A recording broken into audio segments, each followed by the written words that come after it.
8장 8절 말씀입니다.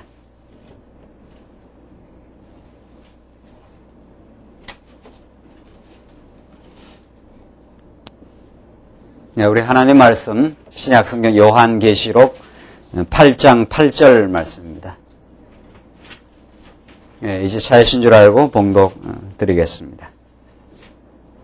둘째 천사가 나팔을 부니 불 붙는 큰 산과 같은 것이 바다에 던지우매 바다의 3분의 1이 피가 되고 바다 가운데 생명 가진 피조물들의 3분의 1이 죽고 배들의 3분의 1이 깨어지더라.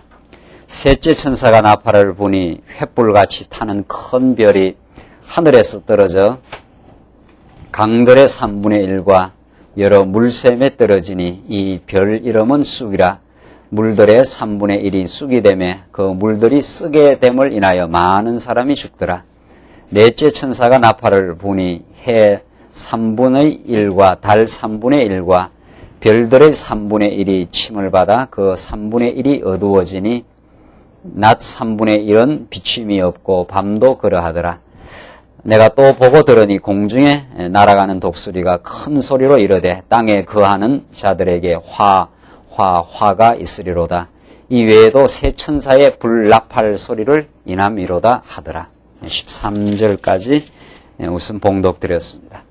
우리는 지금 요한계시록 말씀을 통해서 교회의 승리로 증거하는 복음을 통해서 예수가 그리스도라는 사실을 우리가 공부하고 있습니다. 요한계시록을 우리가 살피면서 이미 우리는 신약 성경 전체를 또 그리고 신구약 성경 전체의 그 흐름을 의식을 하고 요한계시록 성경의 마지막 이 본문 내용을 우리가 살펴가고 있습니다. 하나님께서 아담을 지으시고 약속하신 그 3대 언약은 아브라함을 통해서 그대로 계승되어 아브라함을 통해서 구약 전 역사를 통해서 그 언약이 성취되고 그림자적으로 이루어집니다. 자손 언약, 땅 언약, 통치 언약을 통해서 마침내 그 언약이 그대로 구약에서 그림자적으로 이루어진 것은 장차 오실 그 둘째 아담, 그 예수 그리스도를 통해서 신령한 방식으로 이 땅 위에 그 약속을 이루시고 마침내 그리스도의 능력을 통해서만 이 땅 위에 하나님의 교회, 하나님의 나라가 마침내 이루어지고 승리할 것을 구약의 그림자적으로 잘 보여주는데 그 요한계시록은 이 땅에 예수 그리스도의 능력이 아니고는 사단의 권세, 즉 그리스도의 권세가 워낙 강력하게 드러나 있기 때문에 도저히 하나님의 교회가 승리할 것 같지 않는 그런 핍박과 환난 중에 실제 요한계시록을 직접적으로 받았던 그 1차 독자들, 그 7교회는 엄청난 그 어둠의 권세, 적 그리스도의 조종을 받는 로마 제국의 치하 속에서 고통을 받고 핍박 속에 놓여져 있습니다. 그러나 예수 그리스도는 이 땅에 오셔서 십자가에 죽으시고 부활하시고 승천하셨을 뿐만 아니라 반드시 약속대로 다시 오셔서 이 땅에 고통받는 어려움을 겪고 있는 교회들로 하여금 최종적인 승리를 구가할 수 있도록 그들에게 보증하시고 약속한 것을 반드시 이루실 것을 요한계시록 말씀을 통해서 우리들에게 보여주는 내용입니다. 이런 요한계시록은 이제 예수님 오신 이후부터 다시 오실 때까지 그것을 종말이라고 합니다. 종말에 대한 우리가 바른 이해가 이제 아주 필요한데 하나님의 그 역사, 요한계시록은 사실은 태초로부터 종말에 이르는 전 하나님의 그 역사 프로그램 전체를 사실은 담고 있고 신약 시대는 예수님 오신 이후 다시 오실 때 다시 오셔서 이 땅 위에 천년 왕국을 이루시고 완전히 이제 새하늘과 새 땅의 내림, 하늘로부터 내려오는 새하늘과 새 땅을 통해서 영원한 나라가 이루어지는 그 역사, 그 전체 프로그램을 이 요한계시록에 담고 있고 예수님 오신 이후 다시 오실 때 이 전체를 마지막 때라 그럽니다. 이 종말이라 그럽니다. 이 마지막 때. 마지막 때라. 요때만 종말이 아니고 예수님 오신 이후 전체를 신령한 의미로 그 마지막 때라 이렇게 이제 말하면서 이때 이 마지막 때를 사는 신약교회 그 성도들은 여전히 구약의 성도들이 하나님이 꼭 지키고 이제 아브라함 이후에 구약의 유다 나라가 이제 끝까지 지키고 보호받는데 지키고 보호받는 이 유다 나라 그 주변에는 언제나 유다 나라를 공략하고 또 어렵게 만들고 또 핍박하고 어려움을 주는 강력한 아수르도 있었고 바벨론도 있습니다. 이런 나라들이 유다 나라를 언제나 회파하고 또 공격하고 어려움을 주는 아수르도 있고 실제로 바벨론을 통해서 남쪽 유다는 완전히 한번 거들나가지고 70년 포로 이 땅 위에 황폐하게 되는 하나님의 나라가 정말 이 땅 위에 존속할 수 있는지에 대해서 근본적인 회의를 가지게 되는 그런 역사의 위기, 역사의 소용돌이가 하나님이 섭리하고 보호하시는 구약의 다윗 왕국입니다. 그런 강력한 바벨론을 하나님이 들어서 그들을 때리시고 회파하고 나라가 완전히 초토화되게 하지만 다시 회복시키시는 하나님의 섭리.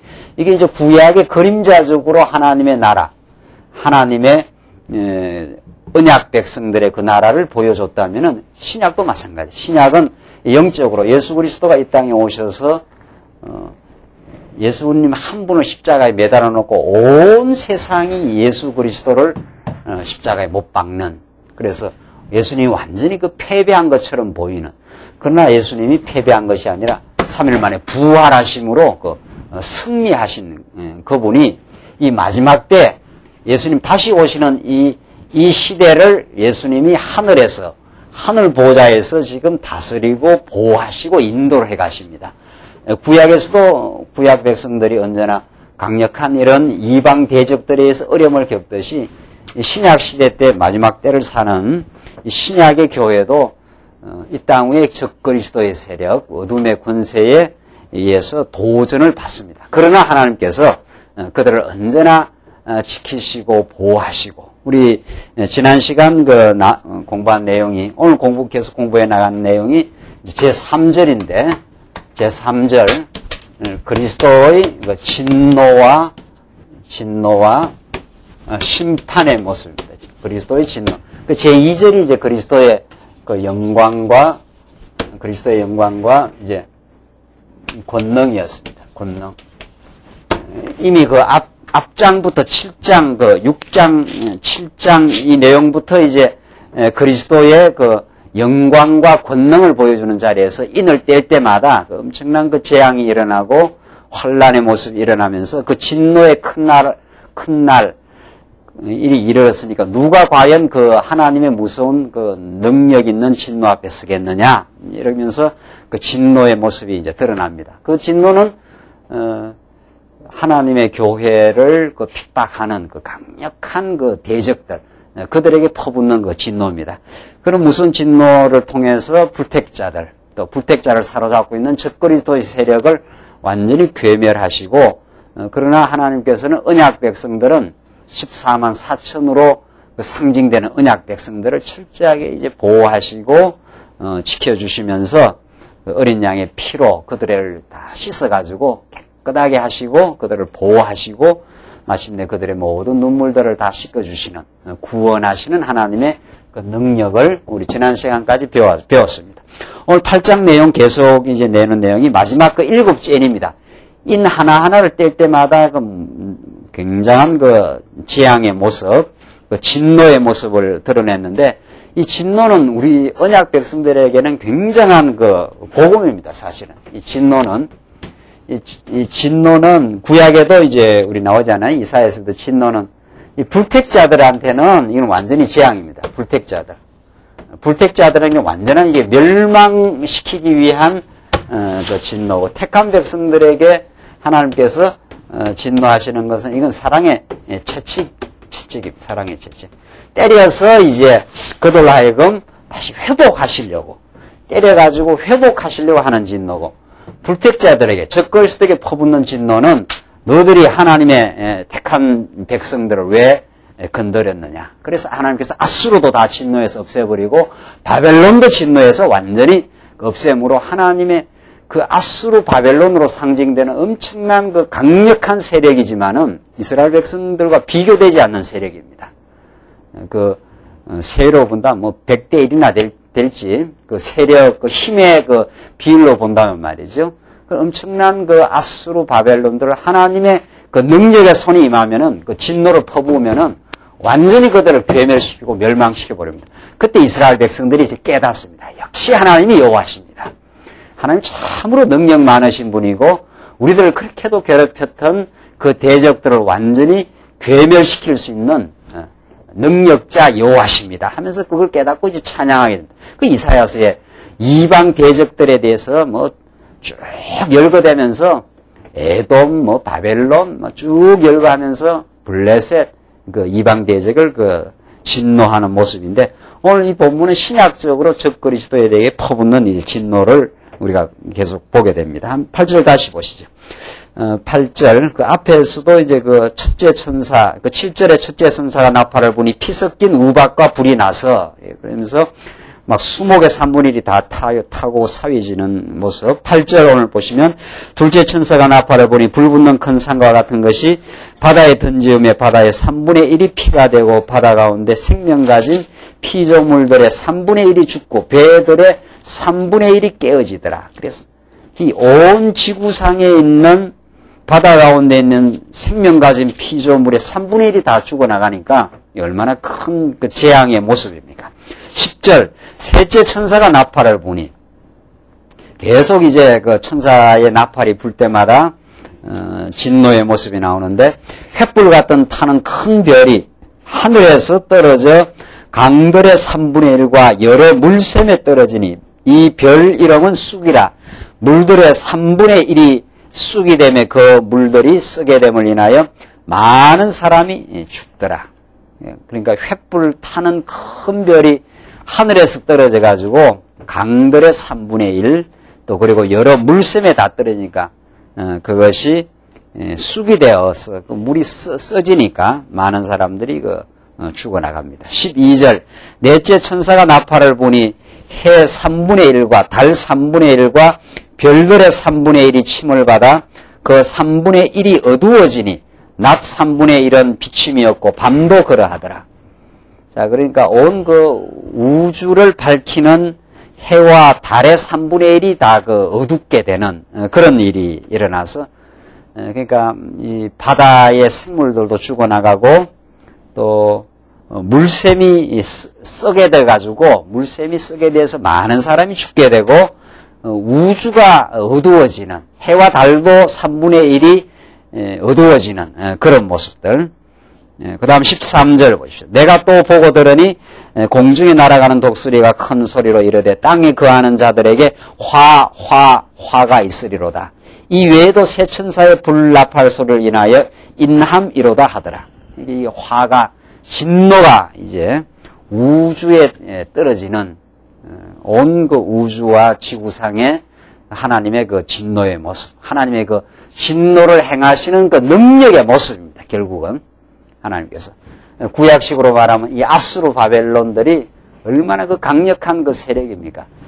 그 조그만한 그 남쪽 유다를 완전히 그 회파하고 아주 초토화시키고 그 말발굽이 남쪽 유다를 얼마나 그 나라를 그 짓밟았던 나라들을 하나님의 그 능력의 때가 나타나면은 그 아수르도 그렇게 강력한 아시리아 제국도 하나님께서 바벨론을 들어서 다 쳐버리고 또 바벨론이 남쪽 유다를 완전히 그 거들냈던 나라인데 하나님께서 바사를 들어가지고 페르시아를 들어가지고 또 그렇게 강력한 바벨론 세력을 하나님께서 완전히 흔적도 없이 나라가 사라져버립니다. 그것이 아수르, 바벨론, 페르시아, 헬라, 로마로 이어지는 그 5대 구약의 그 선지자 그 시대 때 구약 다윗 시대 이후에 그 5대 강대한 나라들입니다.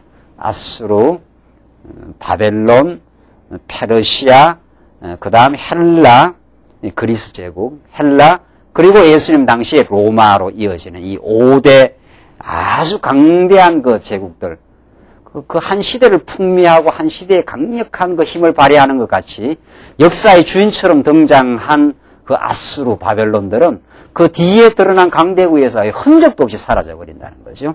그러나 하나님의 나라는 영원하고 무궁할 것이라는 것이 이제 다니엘의 예언입니다. 다니엘이. 그렇게 그 한 시대에 온 그 지구를 그 휩쓸는 것처럼 보이는 그런 강력한 세력들처럼 보이지만은 하나님의 그 능력 앞에 아주 그냥 초계처럼 그 살아버리고 마는 거품이 한번 일어났다가 그 사라져버리는 그런 하나님의 능력 앞에는 아무것도 아니라는 거죠. 지금 신약시대 때 마찬가지 첫 번째 천사, 두 번째 천사가 나타나니까 계속 재앙과 그 진노의 모습이 드러나면서 온 우주가 흔들립니다. 온 우주가 진동을 하고 생명체들이 다 죽어나가는 3분의 1이 바다 속에 있는 피조물도 3분의 1, 사람들도 3분의 1 죽어나가고 해와 달도 그 빛을 잃게 되는 그러한 그 진노의 모습. 이 진노를 누가 피하겠느냐? 누가? 하나님이 한번 그 진노를 바라시면은 누가 그 진노를 이렇게 피할 수 있겠는가? 그러나 하나님의 이마에 입맞은 자들, 하나님의 택한 백성들은 그 진노 속에서도 철저하게 보호되고 철저하게 인도되고 하나님의 나라를 마침내 이루어 새하늘과 새 땅으로 인도되는 그런 지금 승리의 모습을 지금 보여줍니다. 그러니까 강한 진노의 모습 속에서 오히려 하나님의 택한 백성의 보호가 지금 약속되어 있다. 그런 뜻입니다. 얼마나 무서운 진노 속에서도 오히려 하나님의 택한 백성들이 철저하게 보호된다 하는 것을 지금 보여줍니다. 9장 보시면 계속되는 진노인데 9장 내용은 이제 다섯째 그 나팔 그 재앙입니다. 9장 1절 봅시다. 다섯째 천사가 나팔을 불며 내가 보니 하늘에서 땅에 떨어진 별 하나가 있는데 저가 무저갱의 열쇠를 받았더라. 무저갱 그 끝이 없는 그 지옥과 같은 그런 무저갱 그 밑바닥이 없어 보이는 그런 거죠. 무저갱이니까 그런 열쇠를 받았더라. 저가 무저갱을 여니 그 구멍에서 큰 풀무의 연기 같은 연기가 올라오며 해와 공기가 그 구멍의 연기로 인하여 어두워지며 또 황충이 연기 가운데로부터 땅 위에 나오며 저희가 땅에 있는 전갈의 권세와 같은 권세를 받았더라. 그러니까 무저갱을 여니까 그 연기가 막 올라오는데 황충이 연기 가운데로부터 땅 위에 나오며 저희가 전갈의 권세 같은 아주 무서운 아주 그 해롭게 하는 그런 권세를 이제 받았더라. 이 전부 하나의 그 상징적인 모습들입니다. 이 진노의 날에 나타나는 그 모습들. 4절 봅시다. 저희에게 이르시되 땅에 풀이나 푸른 것이나 각종 수목은 해하지 말고 오직 이마에 하나님의 입맞지 아니한 사람들만 해하라 하시더라. 그렇게 되죠.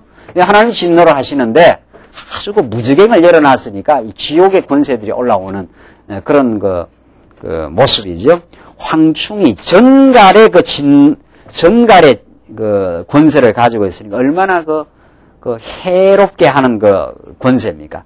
그런데 오직 이마에 하나님의 입맞지 아니한 사람들만 해하라. 입맞은 사람들은 다 하나님께서 이 진노의 날에 보호됩니다. 바위 틈에 다 숨겨놓고 그 이사야 표현대로 말하면은 하나님의 무서운 진노가 임해서 다 거들날 것 같아도 하나님께서 바위 틈에 숨겨놓으시고 보호하시고 또 다 유다 백성들이 황폐하게 되고 막 그냥 바벨론이 와서 그 무서운 정말 핍박을 가할 때도 하나님께서 거루터기를 남겨둬 가지고 하나님이 남겨둔 자를 통해서 다시 그 나라를 회복시키고야 맙니다. 이게 하나님께서 하나님의 능력의 보호를 우리에게 보여주시기 위한. 그러니까 진노가 강력하게 드러날수록 오히려 택자는 하나님의 그 채찍을 맞긴 하지만 반드시 회복되고 보호된다 하는 것을 더 우리들에게 보여주는 그런 그 내용입니다. 9장 5절 계속 보시면 5절로 11절까지 보면 황충의 꼬리에 사람을 5달 동안 해야 하는 그 권세가 있다고 합니다. 그러나 그들을 죽이지는 못하게 하시고 5달 동안 괴롭게만 하게 하시는데 하나님께서 그 입맞지 아니한 자들, 그 불택자들입니다. 하나님의 입맞지 아니한 그들을 죽이지는 못하게 하시고 5달 동안 괴롭게만 하게 하시는데 그 괴롭게 함은 정갈이 사람을 쏠 때 괴롭게 함과 같더라. 얼마나 그 괴로움을 당하는지 모른다는 거죠. 그 불택자들입니다. 그날에는 사람이 죽기를 구하여도 얻지 못하고 죽고 싶으나 죽음이 저희를 피하리로다. 죽고 싶어도 못 죽는다는 거예요. 네. 오히려 죽고 싶으나 죽음이 저희를 피하리로다. 그러니까 살려놓고 계속 괴로움을 주는 이 불택자들을 하나님께서 진노하는 모습들입니다. 이 마찬가지죠. 아수르, 바벨론 이런 세력들.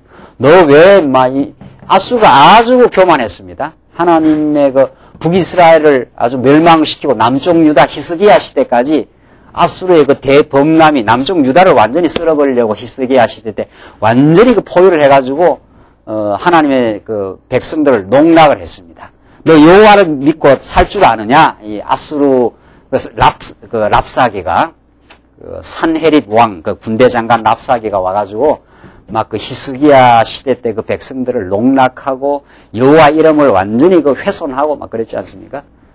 그렇게 해서 아수르가 아주 기고만장했다 그럽니다. 기고만장. 그만큼 또 그 힘이 셉니다. 뭐 아수르의 그 앞에 무릎 꿇지 않는 나라가 있더냐? 이렇게 하면서 아수르가 와서 남쪽 유다 조그마한 나라. 우리 이렇게 그림을 그린다면은 요 뭐 남쪽 유다 북이스라엘 아수르에서 이 아수르가 이렇게 큰 나라인데 완전히 이 시대를 완전히 다 휩쓸고 있던 나라인데 북이스라엘은 완전히 아수르에서 720년 망해버렸고 그 망한 여세를 몰아가지고 남쪽 요 조그마한 나라를 그냥 완전히 포획하고 목까지 그 물이 잠겼다 그렇게 이사야가 표현하죠. 목까지. 이게 조금만 더 이렇게 홍수가 넘쳐버리면 다 끝난다 그런 표현을 씁니다. 그만큼 아수르가 강력한 아수르가 남쪽 유다를 그 범람으로 대범람으로 그냥 삼켜버리려고 그런 강력한 세력입니다. 그러니까 얼마나 그 남쪽 유다가 아수르 앞에 초라해 있고 벌벌 떨고 망할 것 같은 그런 그런 아수르를 하나님께서 너가 왜 내 백성을 건드리고 너희들이 그렇게 기고만장해 있느냐. 도끼를 긴 사람 앞에 교만하겠느냐 하면 그런 표현을 씁니다. 이사야 표현. 하나님이 쓴 이제 이 몽둥이거든요. 몽둥이인데 이 몽둥이가 기고만장을 해가지고 자기가 마치 하나님이나 된 것처럼 막 온 역사를 지배할 것처럼 그렇게 기고만장. 하나님께서 바벨론을 들어가 아수르를 완전히 괴멸을 시켜버립니다. 아예 나라에 흔적도 없이 만들어버리는 거죠.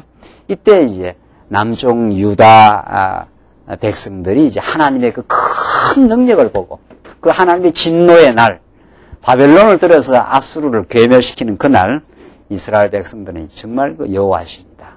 당신이야말로 그 능력자시고 정말 역사의 진정한 주관자시고 우리를 보호하시는 그 분이십니다. 이렇게 깨닫지 않습니까? 이 진노는 하나님의 그 능력을 과시하는 능력을 그 보여주는 가장 강력한 표현입니다. 어느 권세가 이 하나님의 진노 앞에 설 수 있겠느냐 하면서 지금 막 지향의 모습을 보여주고 죽고 싶으나 죽지도 못합니다. 7절 황충의 모양은 전쟁을 위하여 예비한 말들 같고 그 머리에 금 같은 면류관 비슷한 것을 썼으며 그 얼굴은 사람의 얼굴 같고 또 여자의 머리털 같은 머리털이 있고 그 이는 사자의 이 같으며 이 전부 환상적인 모습이죠. 이 전부 상징적인 모습입니다. 아주 무섭고 강력한 그런 모습이다. 이런 뜻이. 또 철흉갑 같은 흉갑이 있고 그 날개들의 소리는 병거와 많은 말들이 전장으로 달려 들어가는 소리 같으며 그러니까 얼마나 그 전장으로 달려 들어가는 소리가 나니까 굉음을 울리면서 굉장한 소리가 이제 난다는 거죠. 10절 또 정갈과 같은 꼬리와 쏘는 살이 있어 그 꼬리에는 5달 동안 사람들을 해하는 권세가 있더라. 그러니까 하나님께서 5달 동안만 그 해하라. 이렇게 그 시기도 다 정해주는 거죠. 시기도. 그러니까 하나님께서 허락을 해야 모든 게 움직입니다. 모든 이 땅의 권세, 이 땅을 괴롭히는 그 사단의 그 세력, 또 하나님께서 5달 동안만 해라. 이렇게 딱 그 허락이 떨어져야 되는 거죠. 구약식으로 말하면은 바벨론 포로 데려와서 이스라엘 백성을 얼마 동안? 70년 동안만 너희들을, 권세를 주고 내 백성들을 이제 70년 포로 생활 하게 하라. 이렇게 하면 이제 바벨론이 이스라엘 백성들 70년을 딱 이렇게 70년 동안만 이스라엘 백성들을 괴롭히고 포로 삼아가지고 그렇게 탄압하는 시기입니다. 이 하나님께서 70년이 딱 끝나면은 뭐 바벨론 아니라 뭐 우바벨론이 나타났던 그 포로에서 해방될 수밖에 없습니다. 그러니까 이 역사의 시기와 방법을, 역사의 모든 지금 과정을 하나님의 주권에 의해서 모든 걸 움직인다. 지금 5달 동안 사람을 해하는 권세가 있더라. 5달 동안만 딱 그 권세를 황충에게 주면 5달 동안 그 진노의 그 실력을 행사하는 거죠. 딱 끝나면 그게 또 끝나는 거죠. 그러니까 어떤 이 세상의 권세도, 어떤 사단의 권세도 하나님의 택한 백성들을 괴롭히는 그 시기가 딱 정해져 있고, 그 시기가 끝나면은 다 결국은 다 사라지는 권세. 하나님의 나라만이 어떤 권세, 아수르든 바벨론이든 페르시아든 헬라든 예수님 당시에 로마든 전부 한정적인 시기입니다. 이게 이 권세들은 시간이 딱 정해져 있어요. 다 한정적으로. 그러나 하나님의 나라, 하나님께서 아담에게 약속하시고 그림자적으로 아브라함에게 허락한 하나님의 나라, 이게 이제 유다 나라 아닙니까? 구약에. 이 나라는 예수 그리스도를 통해서 한정적으로 끝나는 나라가 아니에요. 이건 영원히 지속되어서 새하늘과 새 땅으로 이어지는 영원한 나라. 이 나라를 누가 멸하겠느냐? 이 나라는 오히려 볼 때는 세상에서는 아주 작아 보이고, 아수르, 바벨론은 커 보이고, 그 나라가 영원한 제국처럼 그렇게 보이고, 유다 나라가 아주 작아가지고 그 앞에 벌벌 떨고 그 앞에서 완전히 훼손될 것 같은 그런 작은 나라처럼 보이지만은 하나님이 그렇게 안 하신다는 거죠. 오히려 강력하고 큰 이 사단의 권세들, 하나님이 쓰는 그냥 도구임에 불과한 이런 아수르고 바벨론이고 이런 나라들은 전부 다 시간이 정해져 있어요. 시간이. 여기서 황충이 진노할 때 5달 동안만 권세를 허락해서 하도록. 이게 다 한정적이다. 그러니까 이 나라들이 뭐 굉장한 것처럼 보여도 이게 전부 역사 가운데 잠시 있다가 사라지는 나라들이고, 하나님이 약속한 나라, 하나님이 약속한, 아담에게 약속한 그 3대 언약으로 이루어지는 하나님의 나라, 장차 둘째 아담 예수 그리스도를 통해서 이루어지는 하나님의 나라, 이 교회. 우리가 지금 하나님의 영원한 나라, 하늘에서 이루어진 것처럼 땅에도 이루어지는 이 하나님의 나라, 하나님의 교회는 영원 무궁하고 어떤 권세 앞에서도 마침내 굴복하지 아니하는 하나님의 보호와 인도가 있는 나라. 이게 이 땅의 그 천국입니다.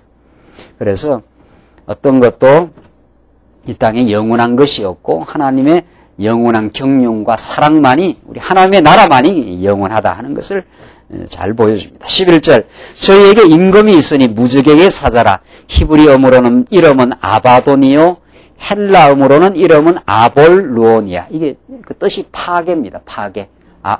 아바돈, 아볼루온이 파괴자 이런 뜻입니다. 다 파괴하는 그런 권세들. 12절 봅시다. 12절로부터 12절, 그래서 12절까지 우선 보고 12절, 첫째 화는 지나갔으니 보라 아직도 이후에 화 둘이 이르리라. 두 번째 화가 있다. 이 첫 번째 화를 통해서 피조물들 3분의 1도 죽어나가고 하늘에 태양과 달들도 어두워지고 또 황충이 나가지고 5달 동안 정갈을 쏘듯이 그 무서운 그 해롭게 하는 그런 정갈이 이 땅에 힘을 발하는 그런 첫 번째 화가 지나갑니다. 두 번째 이제 화가 또 이르는데 13절로부터 11장 14절까지 두 번째 화가 계속 이어지는데 여섯째 이제 천사입니다. 다섯째 천사 지나서 여섯째 천사가 이제 나팔을 불면 다시 또 재앙이 임합니다. 한번 보십시다. 13절로부터 21절까지 이제는 사람 3분의 1을 죽이기로 예비한 네 천사가 놓입니다. 사람의 3분의 1이 이때 죽습니다. 13절 보십시다. 여섯째 천사가 나팔을 불매 내가 들으니 하나님 앞 금단 네 뿔에서 한 음성이 나서 나팔 가진 여섯째 천사에게 말하기를 큰 강 유브라데에 결박한 네 천사를 놓아주라 하매 네 천사가 놓였으니 그들은 금연 월일 시에 이르러 사람 3분의 1을 죽이기로 예비한 자들이르더라. 딱 날짜가 정해져 있습니다. 어떤 그 년월일시니까 딱 정해지는 그 날짜가 이르면은 사람 3분의 1을 죽입니다. 엄청난 이 재앙이죠. 마병대의 수는 2만 만이니 2만 만이니까 2만에다가 만을 곱하면 2억입니다. 2억. 2만 만이니 내가 그들의 수를 들었노라. 이같이 이상한 가운데 그 말들과 그 탄자들을 보니 불빛과 자줏빛과 유황빛 흉갑이 있고 또 말들의 머리는 사자머리 같고 그 입에서는 불과 연기와 유황이 나오더라. 그러니까 사자머리 같은 그 머리 입에서 불과 연기와 유황이 나와서 온 그 3분의 1을 이제 죽이게 됩니다. 이 세 재앙 곧 저희 입에서 나오는 불과 연기와 유황을 인하여 사람 3분의 1이 죽임을 당하니라. 이 하나의 상징인데 이제 구체적으로 뭔지는 우리가 몰라요. 불과 연기, 유황이 큰 전쟁을 의미할 수도 있고 그래서 사람 3분의 1이 죽임을 당하더라. 하여튼 중요한 것은 진노의 날이 임하면은 바다 속의 피조물 3분의 1도 죽어나가고 해와 달도 어두워지고 황충이 나서 5달 동안 많은 그 불택자들을 여기서는 이제 불택자들을 해롭게 하고 또 마지막 여섯째 천사는 불과 연기와 유황이 입에서 나오는 그런 이제 하나의 상징인데 그래서 3분의 1이 사람 3분의 1이 죽어나가는 이제 그런 그 무서운 그 진노가 있다는 겁니다. 그래서 19절 보시면 그 말들의 힘은 그 입과 그 꼬리에 있으니 그 꼬리는 뱀 같고 또 그 꼬리에 머리가 있어 이것으로 해하더라. 그 꼬리는 뱀 같고 뱀이다가 아니고 전부 다 하나의 상징이니까 뱀처럼 그렇게 보이는 그런 모습을 지금 요한에게 보여줘가지고 그 역사의 그 진행 과정에 이런 그 진노가 나타날 것을 지금 보여줍니다. 자, 그런데 보십시오. 20절 보시면 이 재앙에 죽지 않고 남은 사람들은 이 재앙에 죽지 않고 남은 3분의 1은 남은 사람들이 아직은 있지 않아요. 3분의 1이 죽었으니까 3분의 2가 이제 남았는데 그 손으로 행하는 일을 회개치 아니하고 오히려 여러 귀신과 또 보거나 듣거나 다니거나 하지 못하는 금, 은, 동, 목석의 우상에게 절하고 또 그 살인과 복술과 음행과 도적질을 회개치 아니하더라. 이게 누굽니까? 그러니까 이게 다 불택자예요. 불택자들. 하나님께서 진노의 날 3분의 1 사람을 다 이제 그 진노를 했는데 이 재앙에 죽지 않고 이제 남은 이제 사람들이 있는데 그 손으로 행한 일을 회개치 않아요. 그러니까 진노가 온다고 회개하는 게 아닙니다. 그러니까 보십시오. 이 참 진노라는 것이 불택자에게 떨어질 때는 이게 멸망을 의미하지 않습니까? 그 진노가 불택자에게 임한다. 불택자는 그 진노가 떨어져도 어떻게 해요? 깨닫지 못합니다. 깨달음이 없어요. 깨달음이 없으니까 회개하지 않는 거죠. 끝까지 그냥 하나님을 배반하고 하나님을 알지도 못하고 그 진노 속에 멸망하고 깨달음이 없습니다. 이게 불택자입니다. 불택자. 그러나 하나님의 택한 백성에게 진노, 이 사랑의 진노, 사랑의 채찍은 반드시 뭐를 만들어냅니까? 뭐를 만들어내요? 깨달음을 만들어내요. 깨달음. 아, 내가 하나님 앞에 잘못했습니다. 하나님 앞에 내가 어리석게 살았습니다. 하나님, 이스라엘 백성들로 말하자면 내가 아수르를 의지하면서 내가 안전보장을 하려고 어리석게 했습니다. 이러면서 다 깨닫고 하나님께로 돌아오게 되어 있습니다. 하나님께로. 이게 하나님께서 똑같은 진노로 드러나는 것 같아도 그 결과가 완전히 판이하게 달라지는 거죠. 그 결과가. 이거 하나님 택한 백성은 하나님의 보호를 받아도 좋은 거고 하나님의 진노 속에 있어도 어떻습니까? 그것도 복이에요. 왜? 그것은 사랑의 지축으로 드러나고 반드시 택한 백성은 깨닫고 어떻게 회개하고 돌아오게 돼 있으니까 회개하고 반드시. 그러니까 택한 백성에는 이러나 저러나 다 뭐라는 거예요? 다 복입니다. 그러니까 우리 택한 백성에게 안 좋은 게 없습니다. 궁극적으로. 이 땅의 형통도 좋고 어떻게 해요? 진노도 멸망하라고 진노하는 법은 없어요. 하나님 자기 자녀를 갖다가 자기 자녀를 죽으라고 때리는 법이 없다는 거 아니에요. 반드시 하나님께서 사랑의 진노를 때리면은 그것이 우리에게 깨달음으로 회개하는 것으로 우리에게 반드시 그렇게 열매를 맺게 되어 있습니다. 그러나 오늘 보십시오. 여기 나오는 재앙은 그 재앙에 죽지 않고 남은 사람들이 있었는데 그 손으로 행하는 일을 회개치 않고 오히려 여러 귀신과 또는 보거나 듣거나 다니거나 하지 못하는 금, 은, 동, 목석의 우상에게 다 절하고 이따 세상 지금 다 그렇게 하지 않습니까? 예수 안 믿는 사람들 말이죠. 예수 안 믿는 사람들 여러 귀신들 다 섬기고 지금 뭐 뉴에이지니 뭐 이방 종교들 전부 다 가서 하는 게 다 말도 못하고 이 표현이 재밌지 않아요? 보지도 못해요. 보기나 합니까? 앞에 크게 만들어 놓으면은 그냥 나무로 만들고 다 금덩어리로 만들고 해서 보지도 못하는 그런 거 하나 만들어 놓고 그 앞에 가서 다 절하고 그 앞에 가서 살려달라 그러고 구원을 요청하고 뭐 그런 거 아닙니까?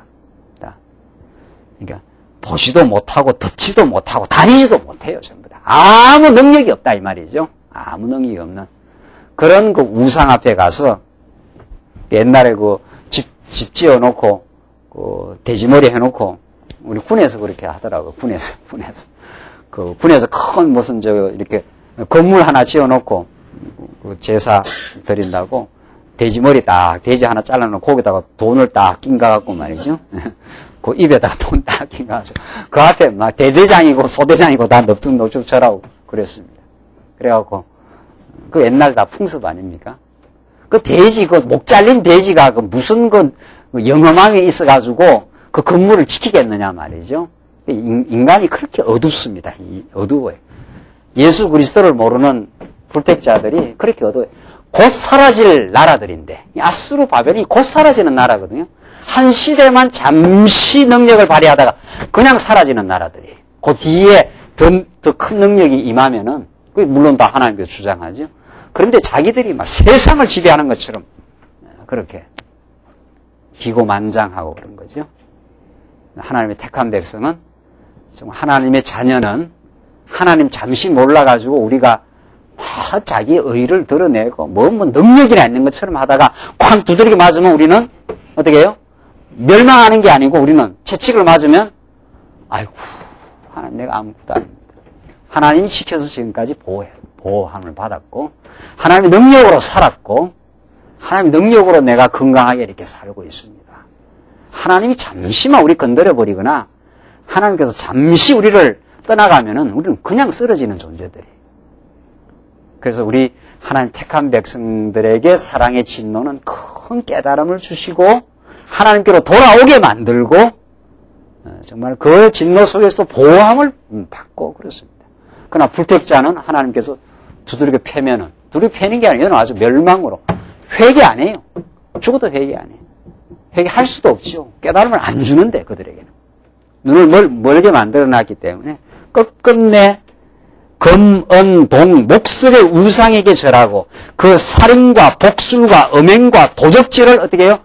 회개치 아니하더라.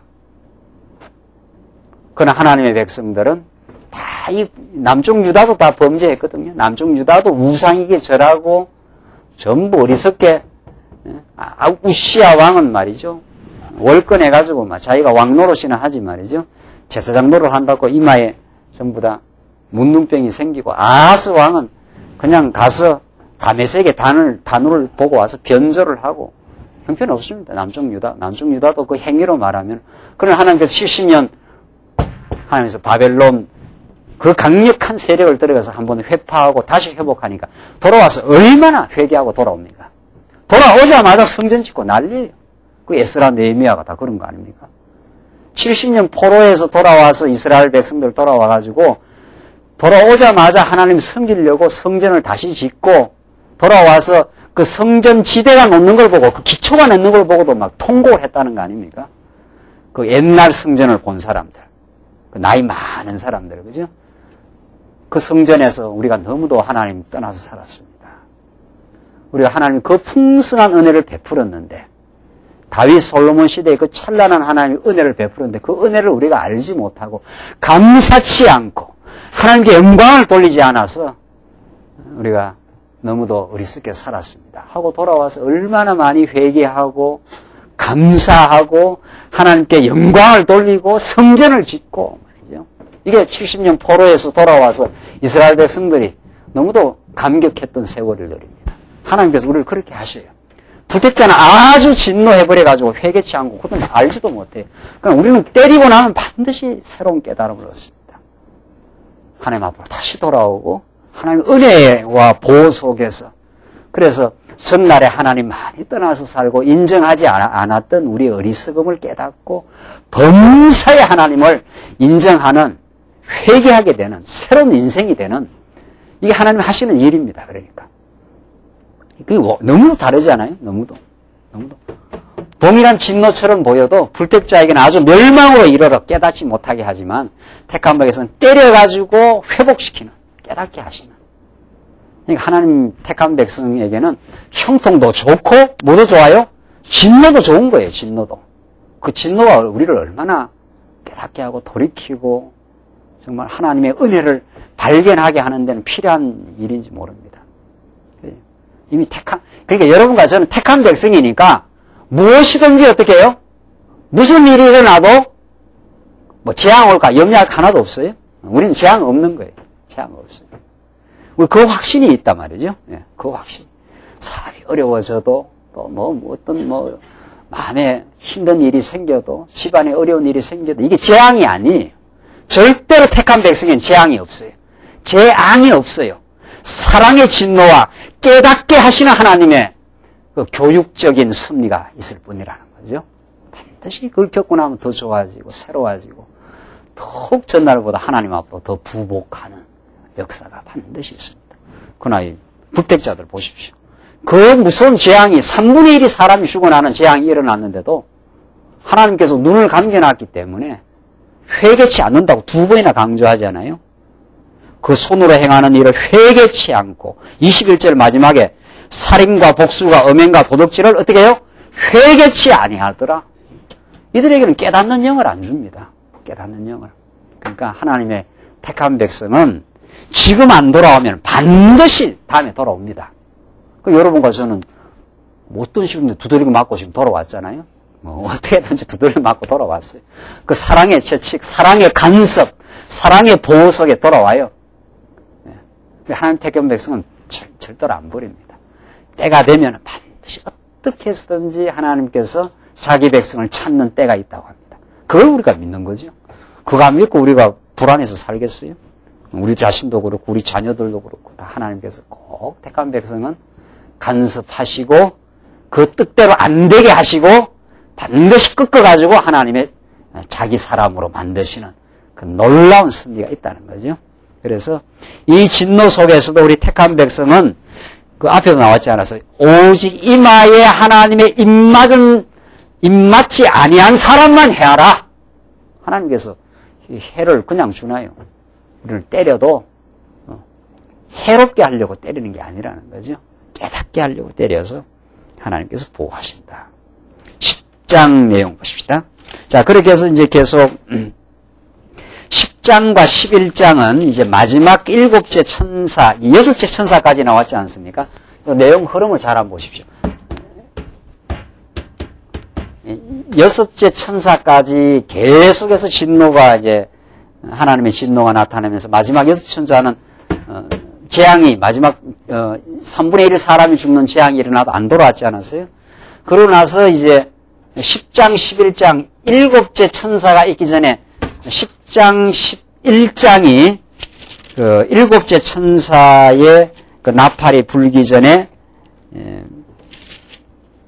그 하나님의 교회를 향한 이제 그 앞에까지는 불택한 자들에게 퍼부은 진노 아닙니까?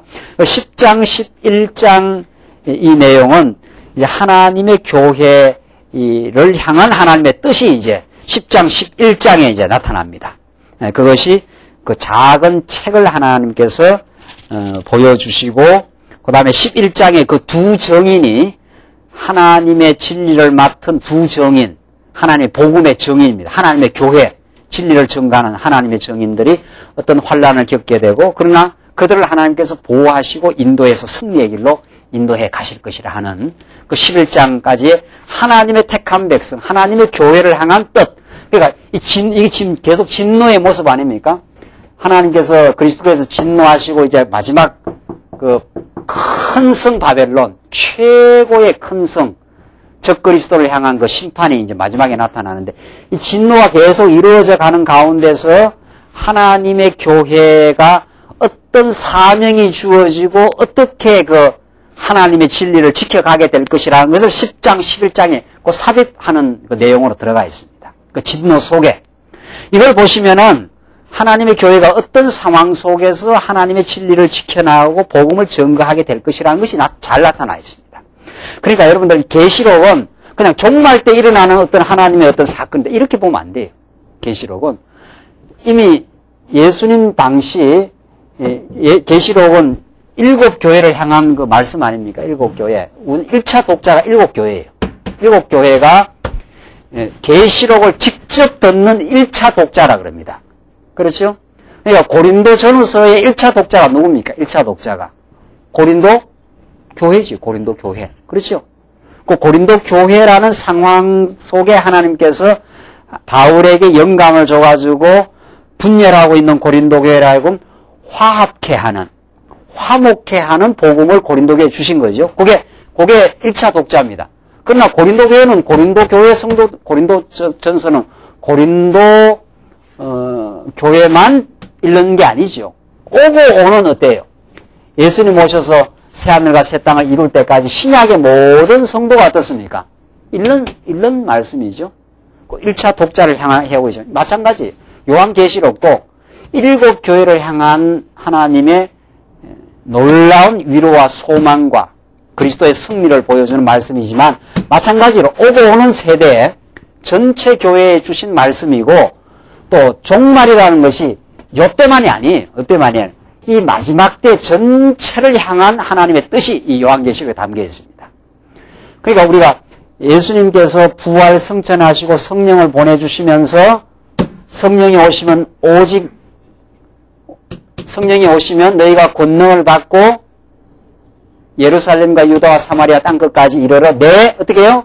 증인이 되리라 하신 말씀이 사도행전에 나와서 땅끝까지 이르러 계속 복음을 증거하게 되는 그 증인의 사명을 하게 됩니다. 오늘 10장, 11장이 요한계시록이 이 환난 속에서 하나님의 교회가 그 작은 책, 하나님의 그 계획이 담겨 있는, 진리가 담겨 있는, 또 우리가 더 특별 계시로 말하자면 이 하나님의 말씀, 이 말씀을 어떻게 지켜가고 증거하게 될 것이라는 것을 여기 10장, 11장이 가르쳐 줍니다. 그러니까 요한계시록 오늘 10장, 11장은 이 당대 독자들뿐만 아니라 오늘 우리들에게도 다 하나님께서 이 어두운 세상 가운데 우리를 두셨지만 진리의 말씀 속에서 승리해 갈 것을 지금 가르쳐주는 말씀이라는 거죠. 자, 10장 한번 보십시다. 10장 1절로 3절을 보시면 힘쓴 다른 천사가 강림해가지고 바다와 땅을 밟고 이제 서는 모습을 보여줍니다.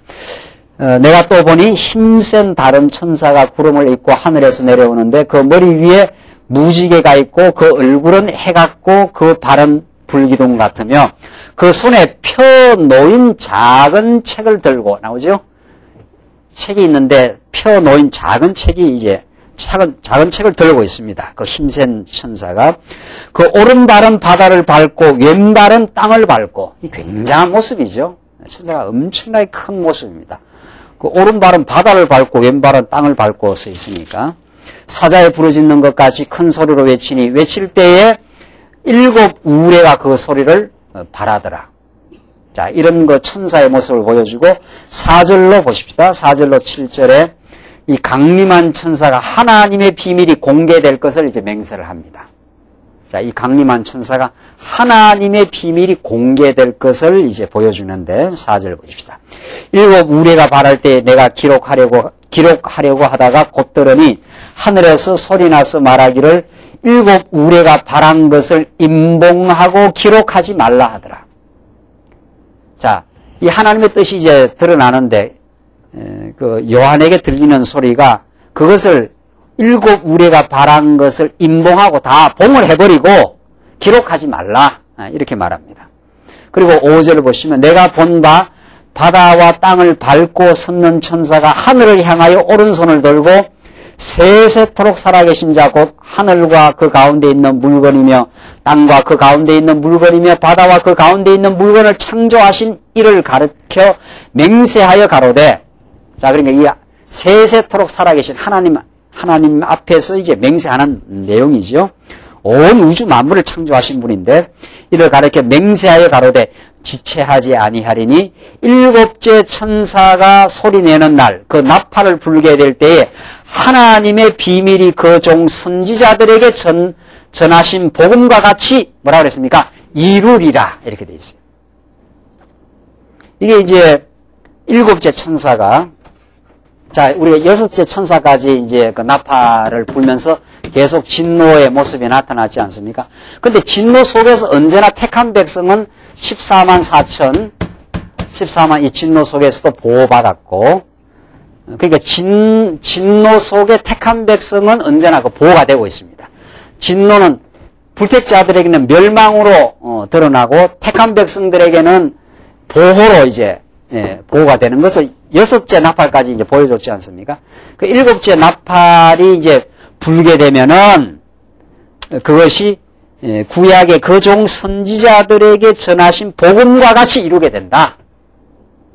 이것이 그러니까 사도 요한이 구약의 선지자들의 전하신 복음같이 그렇게 이루게 된다 하면서 8절로부터 11절까지는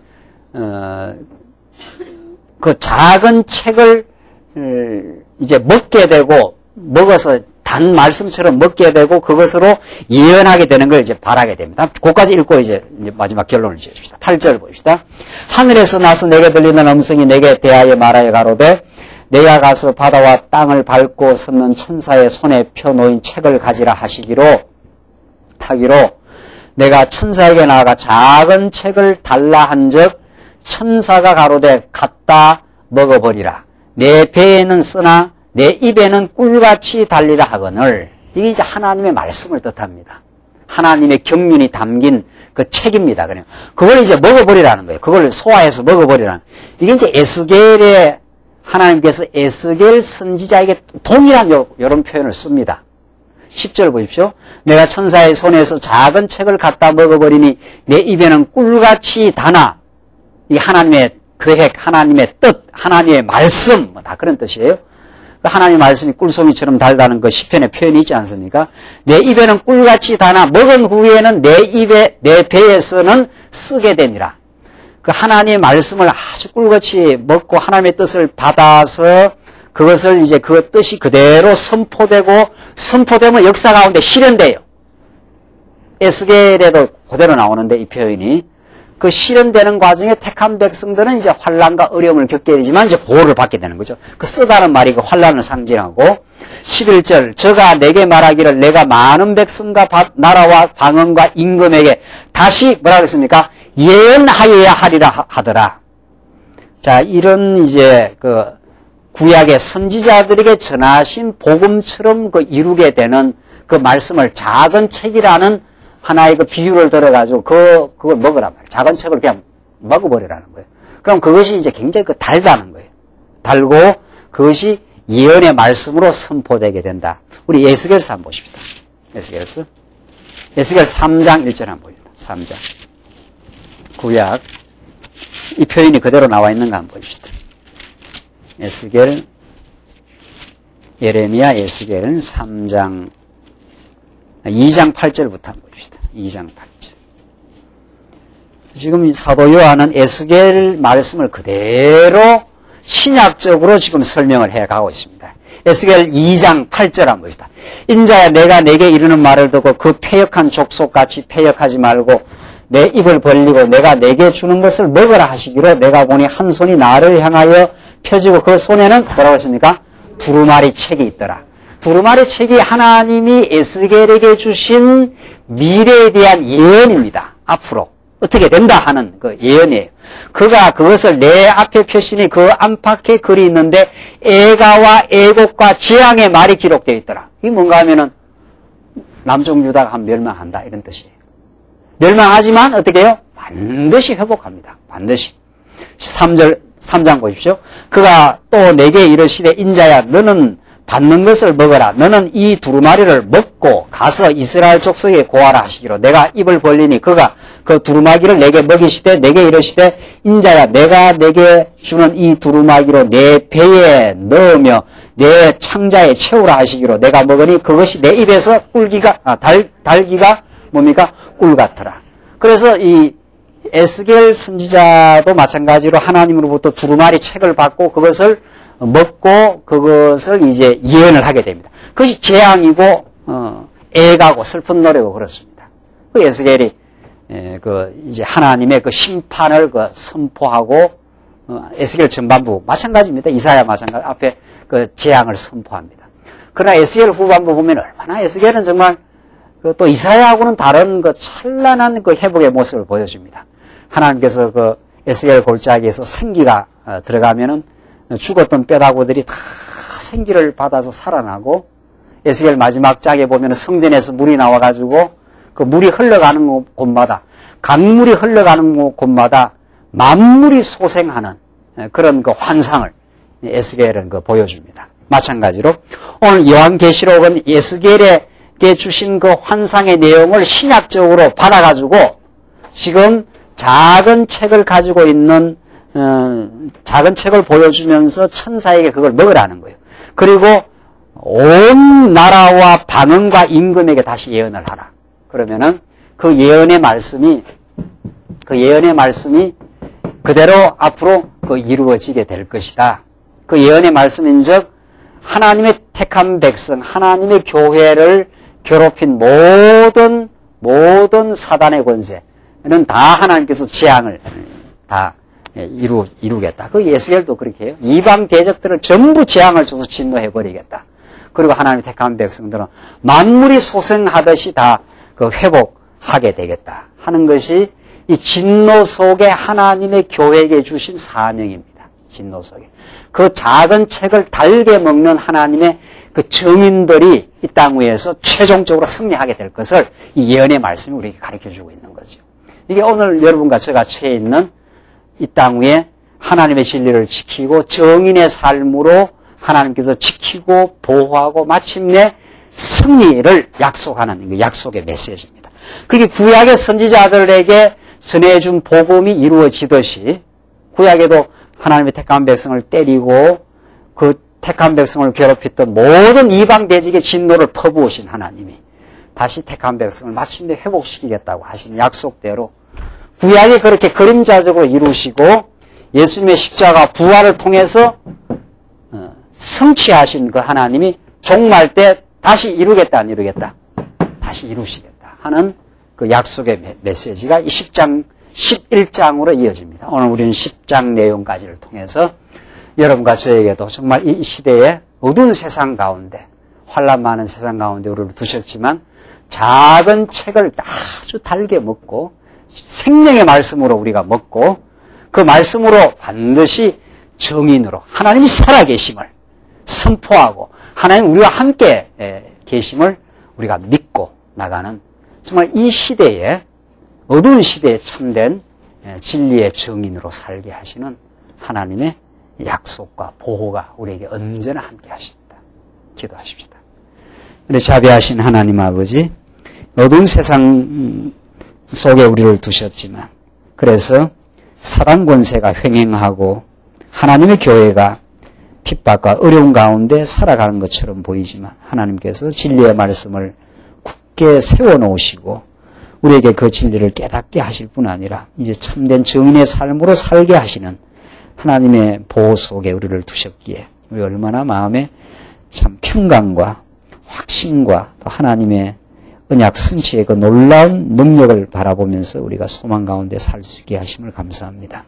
우리가 어떤 시련과 어려움이 다가온다 할지라도 하나님이 진리의 말씀 안에서 우리를 붙드시고 반드시 승리의 길로 인도하가실 그 하나님을 의지하며 우리가 믿음으로 승케 하시옵소서. 예수님 이름으로 기도하옵나이다. 아멘.